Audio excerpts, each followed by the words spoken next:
Okay, this is Chris Sims with little War Aircraft issues. I've got the Focke-Wulf 190 back here. This is an extra set of gear that I got with the airplane that were made. They're not exactly what I need to have it. This is the connection with the trunnion in it that connects the inner spar to the outer spar. And per the plans, this is not supposed to be welded, and there's probably a reason for it, so you can get to the gears if you had to in here, because this is where your worm gear is attached and drives the retraction system. Okay, so this is a brand new part here. This is another set of gear that were made, and they fit nice and snug in here.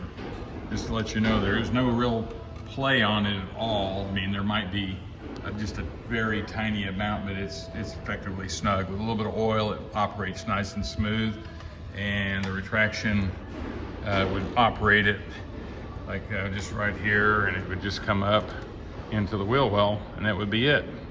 And of course, this is a little bit lighter here, but some of the things I want to figure out are the forces that are on the retraction arm here, which would be right here. Of course, the worm gear would be driving the arm, and without the brakes and the tire on it, it's not too bad. I'm gonna put a scale on it, like a fish scale or something, just to kind of get an idea of what that is.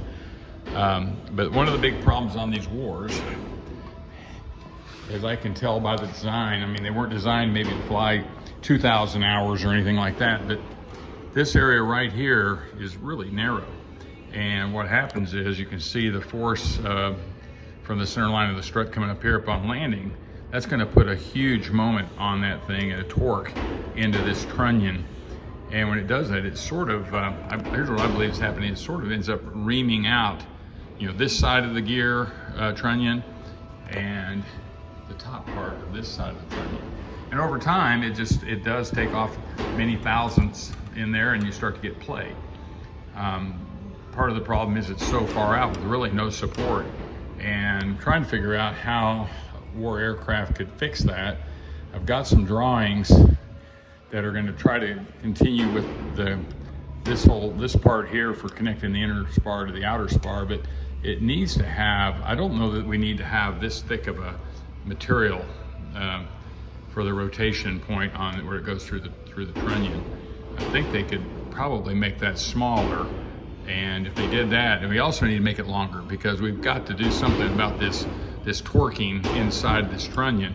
As if we could just have a false secondary spar back here that's connected maybe between two ribs to take some of that load off of this part right here. If you had a smaller part here, thinner, like maybe 1 inch diameter steel, maybe solid steel, maybe just with a hole through it to make it a little bit lighter. Bottom line, we're trying to make it strong and with less material. And if we came maybe forward, like as a tube coming forward of here, maybe out to here, and had some extra structure, it'd just make it to where this didn't have quite the twist on such a small area in this in the trunnion. That's one of the designs I'm doing to try to work with what the War design is.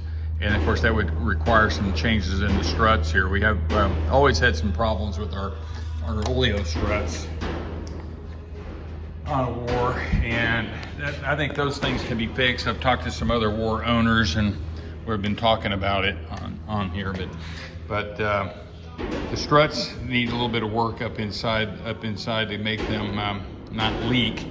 One of the leak points is right here. This is where the fill area is also where the retraction arm connects to the landing gear, and you basically take these screws off, and that's where you fill up the oil. I kind of think we could probably have a better system than that. That just creates a leak point, and it's a problem for, I think, several builders. You're always dillying with O-rings and things, and of course this thing can ultimately move and get loose. So that's another problem that we need to work on. And I think the internals of this landing gear are pretty good if they're designed right, using the correct O-rings. And one of the members suggested, and it's probably very important, these struts right there should be hard chromed. If they're hard chromed, then they stay nice and smooth, and that's going to help our leaks from through the O-rings. That would be a better system there too. I don't think there's too much more to say about this. I mean, there's a lot of ideas. I'm trying to have this redrawn and redesigned, and talk to somebody about putting it on CAD or SolidWorks first, and then operating it through the motion. One of the books I have on landing gear talks about keeping the forces kind of, not too great through any part of the retraction, and that could be alleviated with a band of some kind, or a spring, a support spring. Because when it gets up into going down is not a problem. It's when it gets up into the last little bit of the retraction, it starts to put a pretty good force on it. And there's probably a way we can mitigate that with some a bungee cord or something. And the other thing it does, this goes all the way through the spar. This is what supports the retraction sprocket that goes against the worm gear there. And that puts a lot of pressure in there too. And when that's happening, that's a bushing that wears out. And we need to be able to get in there and change that bushing out. So that's another thing to worry about there. I think that the landing gear trunnion could probably come down another 1/4 of an inch. That might help us get a little more room as the gear's retracting into the wheel well. That's another problem. The other beautiful thing about that is everyone says that the landing gear need to be longer. The limiting factor on landing gear is it can't be so long that it runs into the wood structure of the fuselage. So you can see on my airplane, it's all wood from the fuselage structure starting about right here. So the gear can't really go into that. So, but it'd give it a little bit of a longer look if we dropped it just a 1/4 inch. I know, not much, but that would help that. So those are some thoughts on that. A new all composite war aircraft. I'll show you my P-47 over here. A new all composite war aircraft company could get rid of this whole center structure and just use bulkheads and like a carbon fiber fuselage from a mold.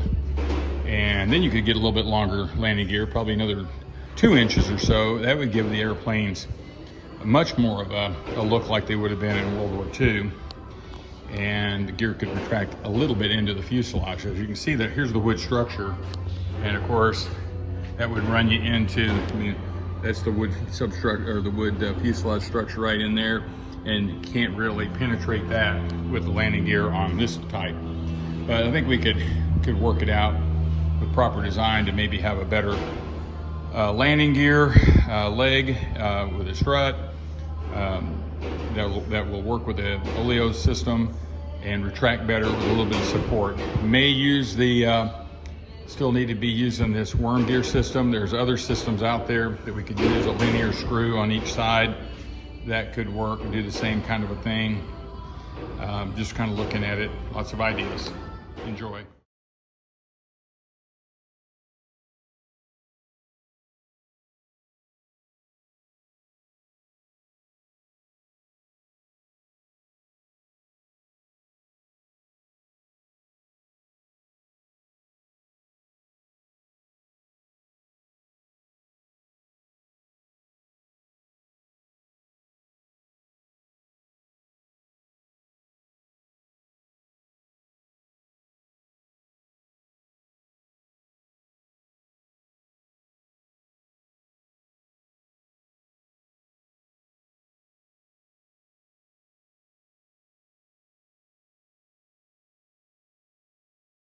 Okay, this part of the video has some pictures and concepts. You can see the blue.